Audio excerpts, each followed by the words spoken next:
Buenas noches, bienvenidos al programa de Memoria, Verdad y Justicia por el canal Acequia. Las cámaras de Memoria, Verdad y Justicia están siguiendo lo que pasa en el cuarto juicio por crímenes de lesa humanidad aquí en la provincia de Mendoza. Este es un resumen de lo que pasó en las últimas jornadas.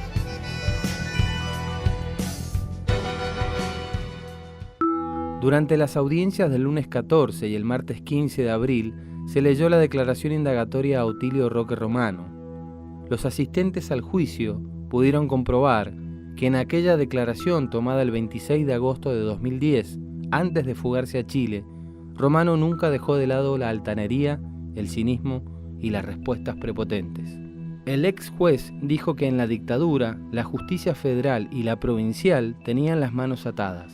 Aseguró que no podían citar a un solo policía o soldado porque se encontraban bajo jurisdicción militar. En varios pasajes utilizó la misma frase para justificarse. Con el diario del lunes es fácil de adivinar el partido del domingo. En esa época los únicos que podían investigar era la policía federal, como ahora, hacía trabajo de inteligencia, no tenía personal para sumario y solo actuaba la policía provincial bajo la orden del ejército. La gendarmería solo actuaba en cuestiones acaecidas en zona de frontera, inmigrantes ilegales, contrabando, etc. Por otra parte, cuando un policía comete un delito, son sus propios compañeros los que hacen el sumario, pero eso es ahora, porque antes la policía, esto es sabido con posterioridad, no actuaba en forma independiente, sino que respondía a un plan sistemático establecido por las Fuerzas Armadas. El ex juez Romano afirmó que de lo único que se lo puede acusar es de no investigar. Nosotros no éramos parte del plan, porque no nos necesitaban ni siquiera para eso, porque no teníamos medios para contradecirlos, salvo en aquellos expedientes donde se nos había puesto los detenidos a nuestra disposición. En ellos también nuestras funciones se encontraban limitadas, porque tanto el Servicio Penitenciario Federal y sus médicos, la policía y sus médicos se encontraban bajo las órdenes militares y todos los instrumentos que ellos podían realizar dentro de sus funciones tenían absoluto control del comando militar. Esto que vengo diciendo no es que se supiera en esas épocas, eso se supo con posterioridad, porque todo formaba parte del régimen jurídico, secreto que solo era conocido por los altos mandos militares que transmitían órdenes verbales sin dejar ninguna constancia documental de ello, y menos contárselos a los jueces y a los fiscales, quienes, vuelvo a repetir, no teníamos ninguna relación con los militares. Otilio Romano también declaró que desconocía la existencia de los centros clandestinos de detención y se refirió al Departamento 2 de la policía. No sabíamos de la existencia de ningún lugar que pudieran estar las personas desaparecidas. Con posterioridad se descubrieron la existencia de lo que se llama Centro Clandestino de Detención. Por eso se llamaban clandestinos. Yo me enteré posteriormente, cuando vino la democracia, que en la seccional séptima de Godoy Cruz funcionaba un centro clandestino. Yo pasaba frecuentemente por ese lugar y no se observaba externamente absolutamente nada. También se dice, y no lo dudo, que en Los Bomberos, acá en la calle Rodríguez, existía otro centro clandestino de detención.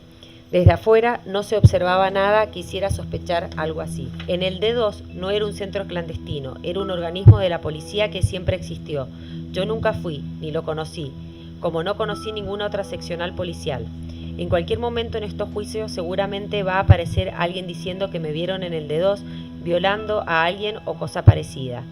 No conocía al jefe Sánchez Camargo, no conocía a Esmaja, a Fernández, no conocía a ninguno porque cuando traían orden de allanamiento se la traían al juez y no al fiscal.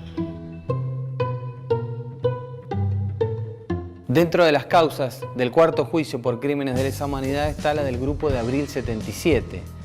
Un grupo de militantes montoneros, muchos de ellos venían escapando de la provincia de San Juan de las garras de la dictadura y fueron secuestrados, desaparecidos, asesinados. Una de las miembros de ese grupo era Gisela Tenenbaum. Hoy la recordamos. Gisela Tenenbaum nació el 4 de febrero de 1955 en la ciudad de Mendoza. Estudió la primaria en la escuela Ricardo Rojas, donde fue elegida como mejor compañera y llegó a ser escolta de la bandera. En la secundaria estudió en la Escuela Química de Las Heras y egresó como abanderada con medalla de honor. Gisela Tenenbaum estudiaba electrónica en la Universidad Tecnológica Nacional. Comprometida con la sociedad y el mundo que la rodeaba, decidió involucrarse en el movimiento Montoneros. Perseguida, Gisela rechazó la posibilidad de un exilio en Viena en la casa de un tío y decidió quedarse en Mendoza para luchar. Gisela tenía firmes ideales: luchar por un mundo mejor, más digno, con justicia y libertad. Gisela vivía en San Juan con su novio Alfredo Escames. Los dos militaban en la Juventud Peronista y en la organización Montoneros. Cuando Alfredo fue secuestrado en la vecina provincia en octubre del 76, Gisela y otro grupo de compañeros retornaron a Mendoza para refugiarse. Gisela sobrevivió varios meses escapando de la represión hasta abril de 1977, cuando fue vista por última vez. Cuando fue detenida y desaparecida, Gisela Tenenbaum tenía 23 años.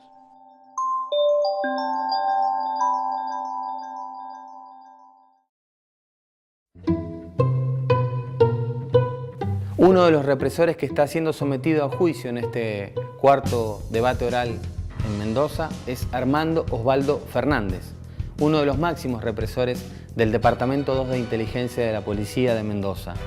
Armando Osvaldo Fernández era nexo entre el D2 y la autoridad militar.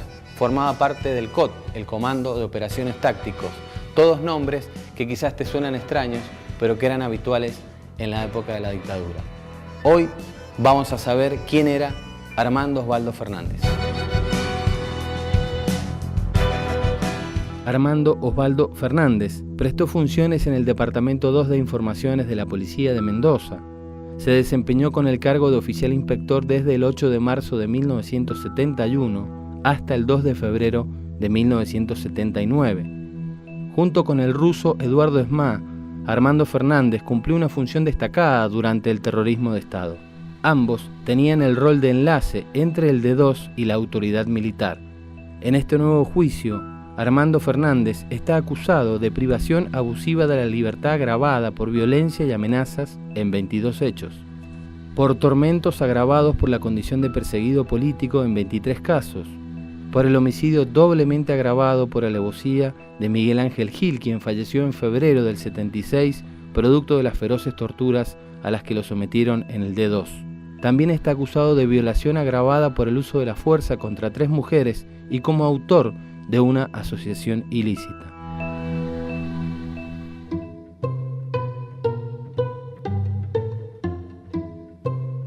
Veíamos en el informe un perfil de Armando Osvaldo Fernández, uno de los represores más emblemáticos de la provincia de Mendoza.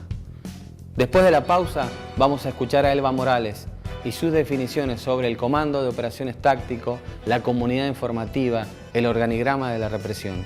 Todos términos que suenan un poco raros, pero que Elba los ha investigado y te los va a explicar en detalle.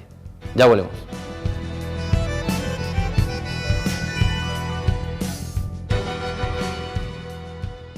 Bueno, a Gisela yo la conozco más como Valentina que como Gisela Tenenbaum. Era una compañera de la JUP, de la Juventud Universitaria Peronista, que después estuvo encuadrada en Montoneros en los últimos tiempos. Estábamos en el mismo grupo de estudios. Era una chica muy inteligente, muy callada, que en una ocasión tuvo que estar más escondida porque corría peligro y la conducción de ese momento me pidió que si yo la podía tener en mi casa. Así que estuvo 10 días en mi casa, donde pudimos intimar un poquito más, porque en realidad era tal el estado o el punto de discreción que teníamos que no nos preguntábamos cosas personales. Y en esa ocasión pudimos hablar a la noche cuando yo llegaba de trabajar o de estudiar, porque yo hacía mi vida normal y ella estaba con mi mamá. Y bueno, pude saber que le interesaba mucho la psicología a pesar de que estudiaba ingeniería, que le gustaban mucho las milanesas que mi mamá preparaba, que queríamos tener hijos y vivir en un país justo y libre, dejarles un país justo y libre, por eso justificábamos nuestra lucha y que además manifestábamos nuestro temor por todo lo que nos estaba pasando, pero que bueno, seguíamos adelante porque el temor había que dejarlo de lado porque era mucho más importante el proyecto revolucionario que teníamos que el temor que podíamos tener cada uno.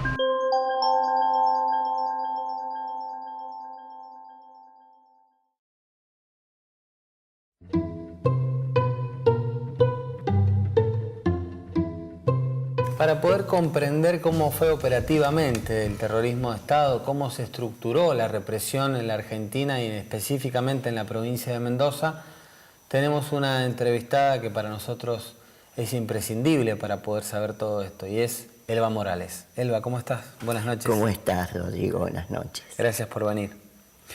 Queríamos que nos explicaras, Elba, cómo se organizó la represión, cómo fue que se dividió el país y cómo fue el organigrama de esa represión. Nos ubicamos, en primer término, en el clima de los 70, con un gobierno constitucional muy débil, que se cae a pedazos, y una confrontación social muy violenta. Aquí no había solamente algunos grupos de militantes en la lucha armada. Había una muy fuerte lucha obrera. Hemos tenido el choconazo, el rosariazo, el cordobazo y culminamos con el mendozazo, que es más o menos el último hecho así social de envergadura que demuestra que el país está convulsionado. El imperialismo ya ha tomado, ante este movimiento fuerte social en la Argentina, ha tomado evidentemente la decisión de aplastar, arrasar con todas estas luchas sociales por temor de que se encaminen hacia posiciones no deseadas, no convenientes para ellos.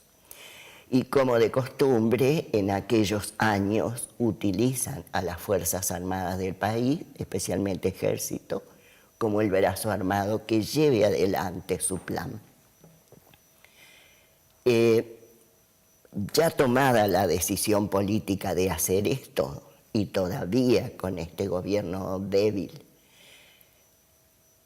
las Fuerzas Armadas dividen al país en zonas con el pretexto de combatir a la subversión. El país se divide, imagínense ustedes, 5 zonas de ejército, del 1º al 5º cuerpo de ejército, más la Marina, más toda la Fuerza Aérea, más las organizaciones armadas, militares, dependientes, como Gendarmería, Servicio Penitenciario, Policía Federal, todas las policías provinciales, es decir, todo, para combatir ¿qué?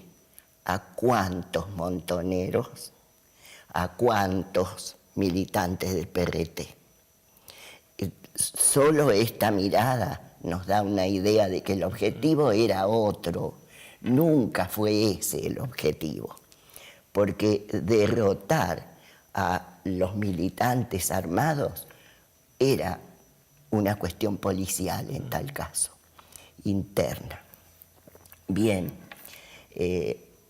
se toma posesión de esta manera de todo el país y nos toca a nosotros quedar fundamentalmente bajo el mando del 3er cuerpo de ejército, con Menéndez a la cabeza, y en nuestra región de Cuyo se le llamará la subzona 33, a la que corresponden Mendoza, San Juan y San Luis. Ahí se organiza entre el comando militar se organiza con ejército, con la Fuerza Aérea, acá no había Marina, y juega un rol preponderante la Policía Provincial, que es amplia, es numerosa. ¿Cómo funcionan por dentro? El militar de ejército, creo que alcanzó el grado de general, Tamer Yapur, presentó un organigrama que es perfecto.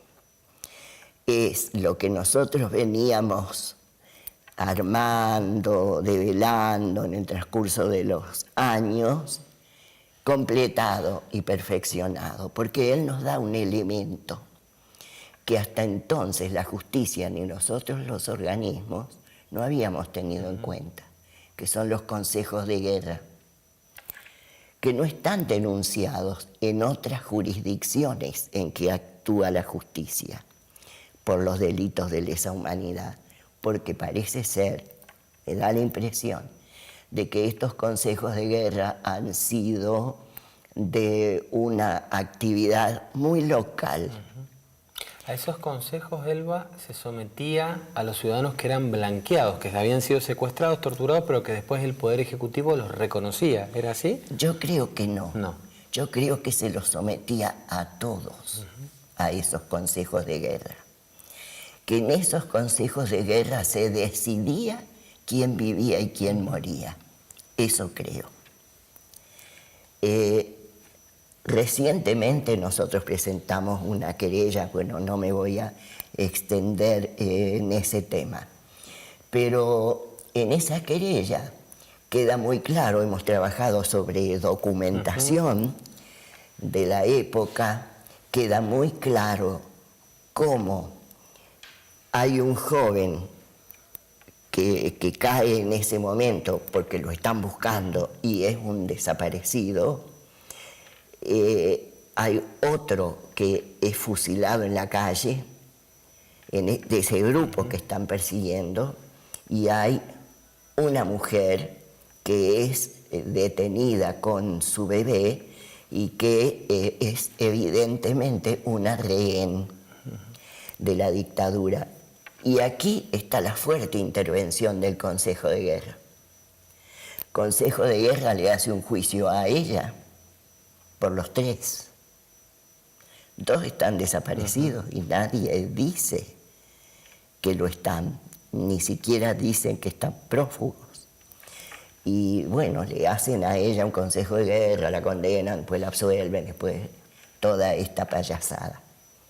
Pero es muy interesante, porque en ese expediente del Consejo de Guerra están las firmas de quienes participaron y es la misma gente que integraba, que dirigía las patotas, como un Stuhlrecher y algunos otros que de Fuerza Aérea. García, que después murió como héroe de guerra en Malvinas.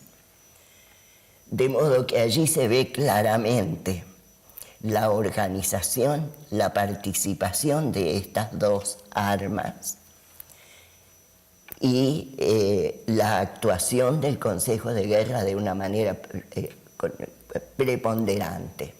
Elba, ¿todo esto lo has podido de alguna u otra manera explicitar cuando declaraste como testigo de contexto?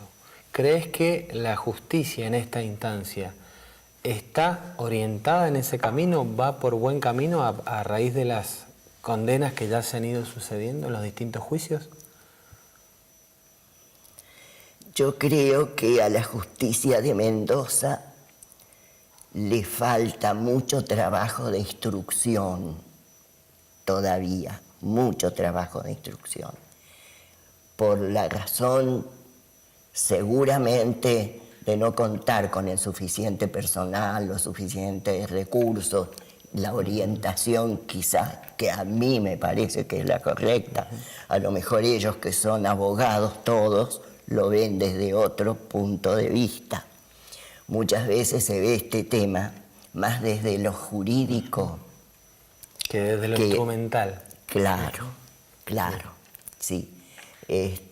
Bueno, esa es mi idea, porque no veo que se utilice mucho el organigrama de Yapur, por ejemplo, a la hora de las imputaciones. Gracias, Elba, por venir a Memoria, Verdad y Justicia. Gracias a ustedes por la difusión permanente que hacen de un tema que no es tan conocido como seguramente se necesita difundir y conocer. Elba Morales, del Movimiento Ecuménico por los Derechos Humanos, una de las personas, si no es la que más sabe sobre lo que ocurrió en la dictadura aquí en Mendoza. Recordemos siempre, memoria, verdad y justicia nos hacen mejores. Nos reencontramos la semana que viene. Gracias. He buscado un poema de Pablo Neruda que para mí expresa muy profundamente esa relación que se ha entablado en el transcurso de los años entre aquellos a los que no conocí y mi trabajo, pensando, enredando sombras en la profunda soledad. Tú también estás lejos, más lejos que nadie, pensando, soltando pájaros, desvaneciendo imágenes, enterrando lámparas, campanario de brumas, que lejos allá arriba, ahogando lamentos, moliendo esperanzas sombrías, molinero taciturno, se te viene de bruces la noche, lejos de la ciudad, pensando, enterrando lámparas en la profunda soledad. ¿Quién eres tú? ¿Quién eres?